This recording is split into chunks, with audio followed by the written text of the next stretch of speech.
Hello दोस्तों, welcome in blue for info TV. दोस्तों, क्या आपने कभी एक ऐसे मुल्क का तस्वर किया है जहां जंगलों की गूंज में शेर दहाड़ते हों, जहां पहाड़ों की चोटियां बादलों से बातें करती हों और झीलों का पानी आसमान का अक्स दिखाता हो, जहां लोग खून पीकर अपनी बहादुरी का सबूत देते हों और जहां सदियों पुराने कबाइल आज भी अपनी सकाफत के साथ जिंदा हों। ये एक ऐसा मुल्क है जो अफ्रीका का दिल भी है और इसकी धड़कन भी।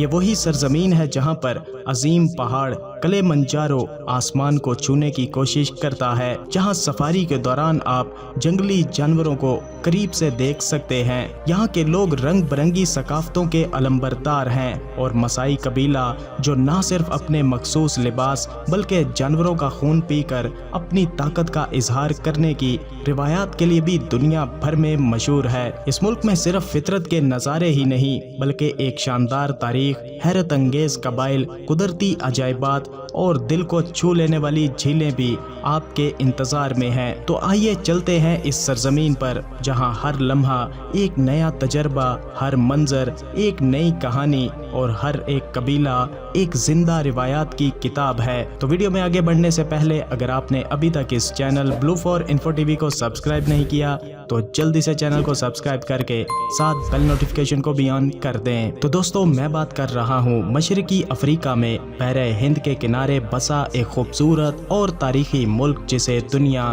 तंजानिया के नाम से जानती है। ये मुल्क अफ्रीका के उस हिस्से में है जहां कुदरत ने खूबसूरती, जंगलात, पहाड़ों, झीलों और जंगली हयात की दौलत दिल खोलकर बिखेरी है। तंजानिया का जुग्राफियाई मोहल्ले वकू इसे सियाहत, सफारी और फितरत के जनूनियों के लिए एक जन्नत बनाता है। तंजानिया का कुल रकबा तकरीबन 9,45,000 और 87 मुरब्बा किलोमीटर है। रकबे के लिहाज से दुनिया भर में 31वें नंबर पर मौजूद है, जबकि अफ्रीका का 13वां सबसे बड़ा मुल्क है। इसकी सरजमीन में पहाड़, जंगलात, वादियां, झीलें और सब्जाजार शामिल हैं। तंजानिया के पड़ोसी ममालिक में Kenya, Uganda, Rwanda, Burundi, Congo, ज़ैम्बिया, Malawi और मोज़म्बिक जैसे ममालिक मौजूद हैं, जबकि मशरिक में बहरे हिंद की खूबसूरत साहिली पट्टी भी मौजूद है। तंजानिया की कुल आबादी तकरीबन 6 करोड़ 70 लाख अफराद पर मुश्तमिल है और आबादी के लिहाज से तंजानिया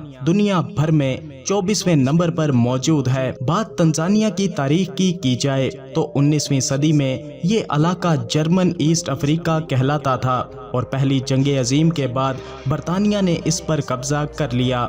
सन 1961 में आज़ाद हुआ और तांगनिका कहलाया। सन 1964 में ज़ंज़िबार के साथ मिलकर तंजानिया के नाम से नया मुल्क वजूद में आया। बात तंजानिया के कैपिटल यानी दारुल हुकूमत की जाए तो डोडामा सिटी यहाँ का कैपिटल सिटी है, जो सरकारी और सियासी मरकज भी है। सबसे बड़ा शहर दारुस सलाम है, जो माशी, तिजारती और तारीखी लिहाज से बहुत अहम है। यहाँ बंदरगाह भी मौजूद है जो मुल्क का मायशी दिल है। तंजानिया की कौमी जुबान सवाहिली है। इसके साथ साथ यहाँ पर इंग्लिश जुबान भी बहुत ज़्यादा बोली जाती है। दही इलाकों में मुख्तलिफ कबाइली जुबानें भी बोली जाती हैं और एक रिपोर्ट के मुताबिक तंजानिया में 100 से ज़ायद कबाइली जुबानें बोली जाती हैं। तंजानिया में सबसे बड़ा मजहब ईसाईयत है जो कुल आबादी का 60% है। इसके अलावा यहाँ पर मुसलमान भी आबाद हैं जो कुल आबादी का 35% हैं। इसके अलावा यहाँ पर रिवायती अफ्रीकी मज़ाहिब और अक़लियती मज़ाहिब के मानने वाले भी कसीर तादाद में मौजूद हैं। तंजानिया के लोग सादा, मेहमान नवाज और कुदरती माहौल के दिलदादा हैं। दही इलाकों में लोग काश्तकारी, मवेशी पालने और शिकार पर इन्हिसार करते हैं और शहरी इलाकों में लोग तालीम, तिजारत और टूरिज्म से वाबस्ता हैं। तंजानिया की मईशत टूरिज्म, ज़री पैदावार, माहीगिरी, मादनियात और हैवानात जैसे शोबों पर मुनहसर है। दोस्तों, तंजानिया को ये अनोखा एहसास हासिल है कि यहाँ दुनिया की सबसे मुख्तसर जंग हुई थी। सन 1896 में ज़ंज़िबार में एक तकरीबन नाकाबिले यकीन वाक़या पेश आया जब ये अभी सल्तनत का हिस्सा था। ये झगड़ा इस वक्त शुरू हुआ जब सुल्तान की मौत के बाद जानशीन के معاملے پر اختلاف پیدا ہوا۔ سلطان کے بھتیجے نے اقتدار سنبھالا، لیکن برطانوی اسے پسند نہیں کرتے تھے کیونکہ وہ جرمن کے حامی تھے۔ انہوں نے اسے 2 آپشن دیے، استعفیٰ دو یا جنگ کے لیے تیار ہو جاؤ۔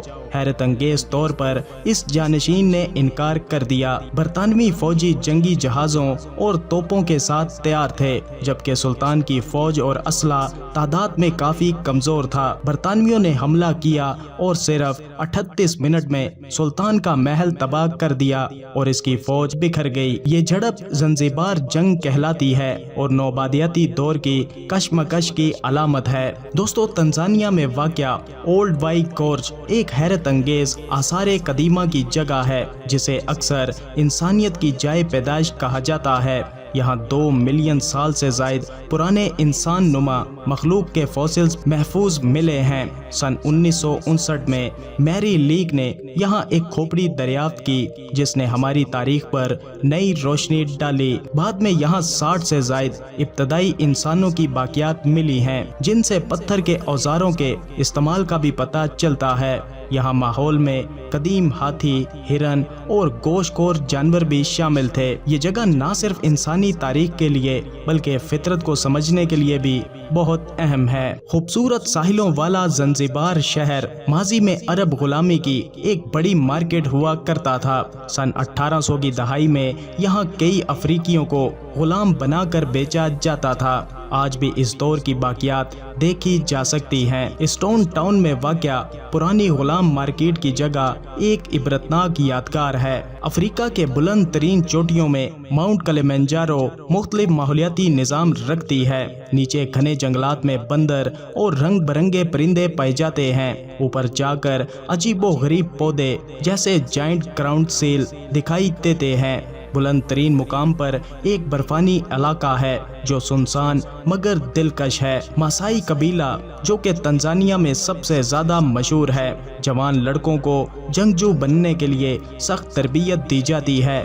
اس میں جسمانی تکلیف برداشت کرنے کا عمل بھی شامل ہے۔ ماسائی قبیلے کے نوجوان جنگلی ماحول میں رہ کر شکار، جانوروں کی حفاظت اور برداشت سیکھتے ہیں۔ واپسی پر وہ بہادر اور محافظ مانے جاتے ہیں۔ تنزانیہ میں بائیں ہاتھ سے کھانا کھانا معیوب سمجھا جاتا ہے کیونکہ یہ صفائی اور ادب کے خلاف ہے۔ خاص کھانے صرف تہواروں پر کھائے جاتے ہیں اور بعض علاقوں میں مرغی جیسے کھانوں پر مخصوص اوقات میں پابندی ہے۔ یہ سب رسمیں ثقافتی احترام کو ظاہر کرتی ہیں۔ ہیٹزا قبیلہ شکار پر انحصار کرتا ہے۔ ان کی روایات، کہانیاں اور مہارتیں نسل در نسل منتقل ہوتی ہیں۔ ہر شکار ایک رسم کی مانند ہے۔ یہ پودوں اور جانوروں کو بخوبی پہچانتے ہیں اور سب کچھ مشترکہ کرتے ہیں۔ ان کا رقص اور موسیقی قدرت سے ہم آہنگ ہے۔ سرنگیٹی نیشنل پارک دنیا کا قدیم ترین ماحولیاتی نظام مانا جاتا ہے جو 1 ملین سال سے زیادہ عرصے سے یہاں پر قائم ہے۔ یہاں لاکھوں جانوروں کی نقل مکانی دیکھی جا سکتی ہے۔ درندے اور شکار کے جانور مل کر ایک نازک توازن برقرار رکھتے ہیں۔ یہ ایک زندہ میوزیم بھی کہلاتا ہے۔ تنزانیہ میں واحد کاربونائٹ آتش فشاں بھی موجود ہے جس کا لاوا سیاہ رنگ کا ہے کیونکہ اس کا درجہ حرارت عام آتش فشاں سے کم ہے۔ یہاں معدنیات سائنسی تحقیق کے لیے اہم ہے۔ مقامی لوگ اسے مقدس مقام مانتے ہیں۔ تنزانیہ میں فوٹو لینا صرف تصویر کھینچنا نہیں ہے بلکہ ثقافتی عقائد سے جڑا ہے۔ بہت سے لوگ سمجھتے ہیں کہ تصویر روح کا حصہ قید کر لیتی ہے، اس لیے تصویر کھینچنے سے پہلے اجازت لینا لازمی ہے۔ کچھ لوگ تصویر کے بدلے معاوضہ بھی مانگتے ہیں۔ تو دوستو، یہ تھا تنزانیہ ملک۔ آپ کو کیسا لگا؟ ویڈیو کو لائک اور کمنٹ کر کے ضرور بتائیے گا۔ ملتے ہیں کسی نئی ویڈیو کے ساتھ، تب تک کے لیے خدا حافظ۔